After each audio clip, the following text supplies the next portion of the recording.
Well, everyone, for today's video, we're actually looking at a game that already came out back in January, and that is Prince of Persia: The Lost Crown. When this game dropped back in January of this year, it was met with a lot of critical acclaim. Many people called it the best game that Ubisoft had dropped in years, and I myself and many other content creators were thoroughly impressed with it as well. But you know how the gaming industry can be quite chaotic, and so I myself and many other content creators just got swarmed with a bunch of games. Oh no, I'm totally screwed. This guy sucks. Oh god. Yeah, if he grabs you, you go to jail. Okay, that's my bad. Okay, that's my fault. Anyway, this game was one of a handful that released in that period of time, and so for a lot of us, for a lot of us, we just didn't really get the chance to cover it. It just sort of flew under our radars, and it also did that for a lot of other people too, I think. And so when Ubisoft reached out and offered to sponsor this video so I could share with you the glad tidings of its launch on Steam, I was like, gosh darn heck yeah. So officially, thank you Ubisoft for sponsoring this video and making it possible. To be perfectly clear, this is not a review. I'm not trying to critique the game or tear it apart or anything. The goal of this video and videos like this are to share the game with you. A game that you might not have seen much about, or a game that you might not be familiar with, or that you wouldn't normally see discussed on a channel such as this. It's basically a chance for me to talk about a game that often I wouldn't have otherwise had the chance to talk about. Of course, all of our standard rules apply. I'm allowed to say whatever I want to say. That is a condition of us signing a contract to do these kinds of videos. So I am allowed to say whatever I want, and I will do just that because I do like a lot of what Prince of Persia does, and there's a couple of quirks and things I don't really like about it.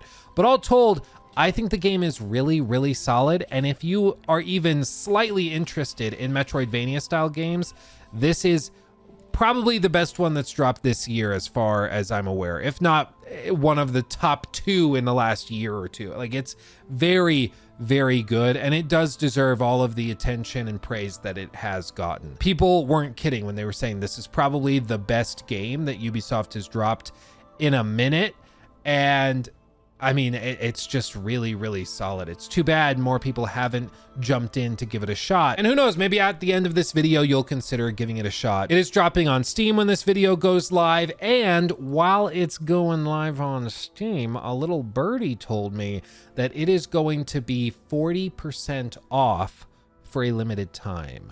So that's pretty nice. Now, Prince of Persia: The Lost Crown is an action-adventure Metroidvania game. Now, what a Metroidvania game is basically when you have like a big map like this, and then it has a bunch of areas that might be locked behind a certain ability or something that you'll unlock later. So you imagine you go over here and there's something interesting and mysterious, but you just can't open that door. But then you go and explore over here and you find a really cool ability that allows you to open that door. So you travel all the way back over there, open that door, and that leads you to a new thing way over there that you didn't even know was possible. It's an old school way of designing these types of like 2D or 2.5D games, and the reason that it's decades old and has been used so frequently is because it's really good. It's really satisfying, and it just works well for adventure games and games like this that are trying to keep you captivated and interested over long periods. Oh God,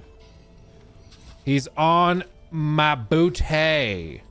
Oh God, not like this, not like this. God damn it. Son of a... I was trying to run away instead of just dealing with it and fighting him. It's my bad. Remember I said that there's a couple of things I don't really like about this game? I think that jailer is like 3 of the things I don't like about the game. He just drives me crazy. Like, I know why he's there. Okay guys, I'm trying to do my thing. I know why he's there. I know like thematically why he needs to be there, and I get all that, but man, it drives me crazy to be doing like good and adventuring, having a good time, and then all of a sudden to just get slapped by that monster. Like, it drives me up the wall. Oh God. But anyway, in addition to the Metroidvania exploration, there's also a really tight combat system with long-term leveling and scaling with different abilities that can be equipped and upgraded independently. And there are many large boss fights, as you can see on screen right now. These keep things interesting. In fact, since the game launched in January, they've actually done 3 different big updates to the game. They dropped the Warrior's Path, which added a permadeath mode, speed running functionality, so you can actually time your runs if you want to get really, really good at the game. They also added a boss attack mode, which is exactly what it sounds like, and a Divine Trials mode, which adds 22 high-level challenges for people that have finished the game and are looking for a real challenge. Some of these are combat challenges, others are platforming challenges, and they are designed to really put your skill to the test. And last but not least, they're bringing the story DLC Mask of Darkness to the game this September. And I just want to point out that all 3 of those big content drops that I just described, the update for the Warrior's Path, the boss fight and boss rush mode, and then the Divine Trials, those all are included in the game. Like, no added DLC, there's no battle pass to earn them, you just get access to them when you buy the game. You know, a lot of people have said that they wish that some of these big companies would make games that are not just the same AAA, like big open world adventure thing all over again that's trying to do RPG stuff for the sake of doing RPG stuff. Like, they kind of wish that they would try something a little bit more niche and different, just to give it a little bit of freshness, just a little bit of something, you know, something different. And that's exactly what this game is. For a lot of people, this is precisely the game that they have been hoping that a company like Ubisoft would make for a good long while. And that's why I think it's important to support projects like these that are really good when they come along, because they don't come along that often. And at the end of the day, in this industry, you kind of have to vote with your wallet if you want to see more projects kind of like this. Oh man. Oh God. Okay. I'll get this. I bounce there, zip over, grab that. Okay, and then I need to hit that bell. Boom. Maybe get to this platform. I needed to ring the bell that was up there, but we'll deal with this first. And I will say the art direction is pretty solid. I mean, just look at the big city in the background. It's just gorgeous.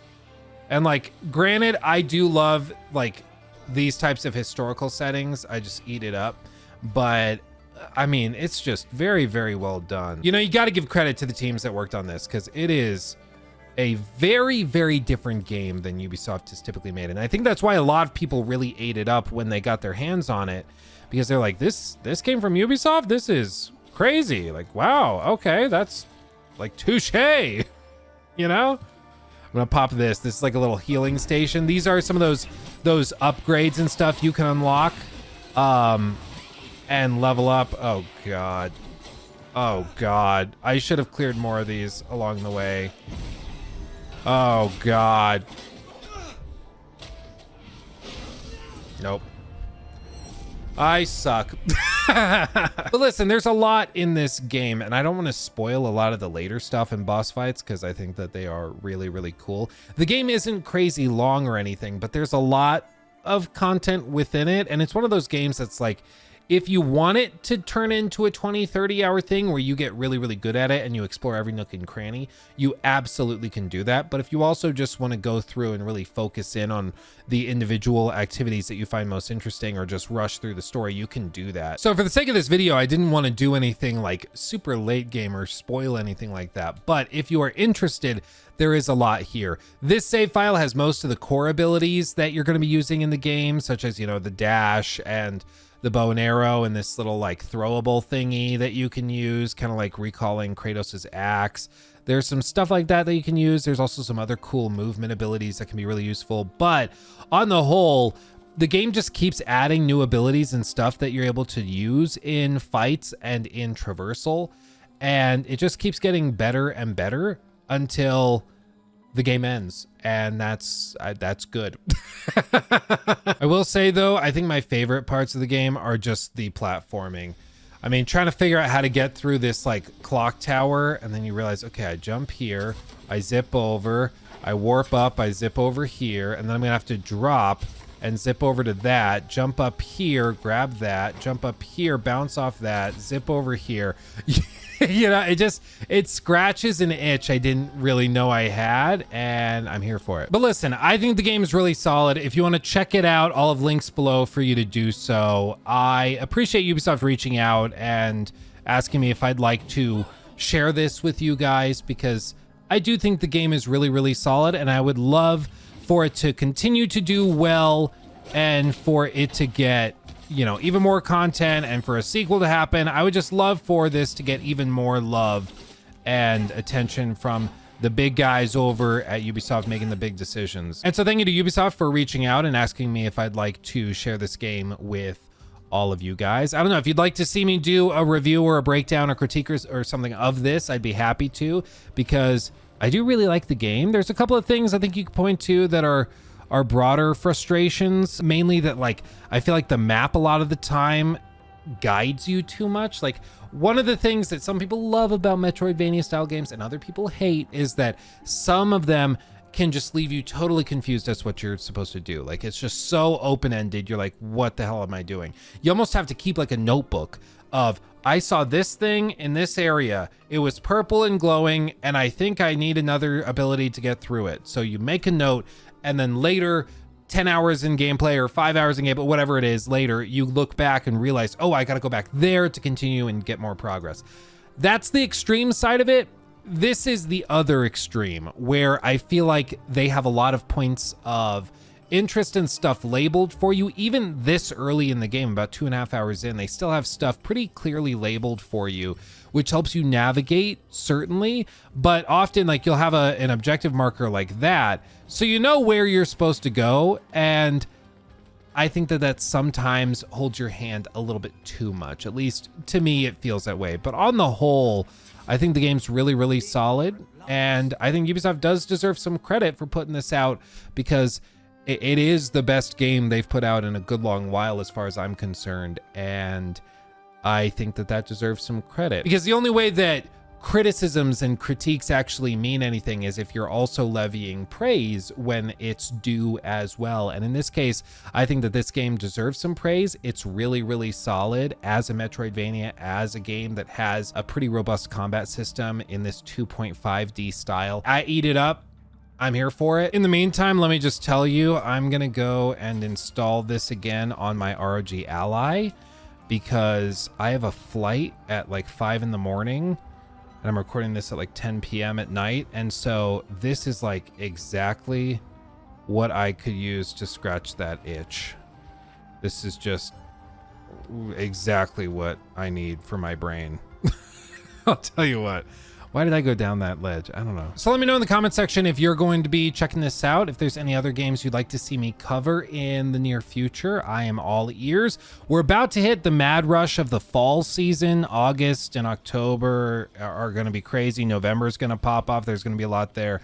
So if you are interested in any other big games that are coming and you'd like to see me cover them, let me know in the comment section. I will be keeping an eye on that, just like you should keep an eye on the Steam page for this game when it launches on August 8th.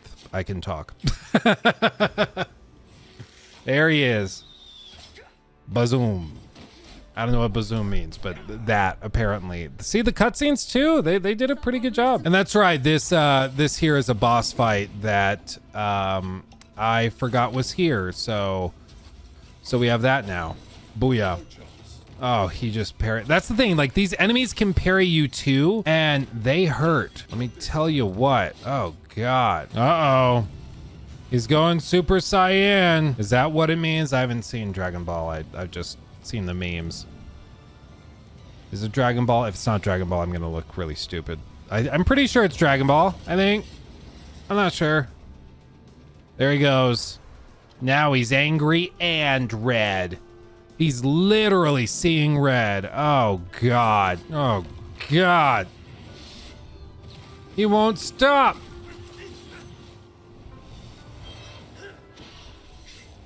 Yeah, I think that'll do it. But what happens next? I'll never tell. You'll have to get the game yourself to see. No spoilers here. Again, thank you guys so much for watching. I love you all desperately. Thanks for making my dreams a reality every single gosh darn day. I love the heck out of you guys, and I'll see you in the next video. I'm bad at outros, as you can probably tell. Bye-bye.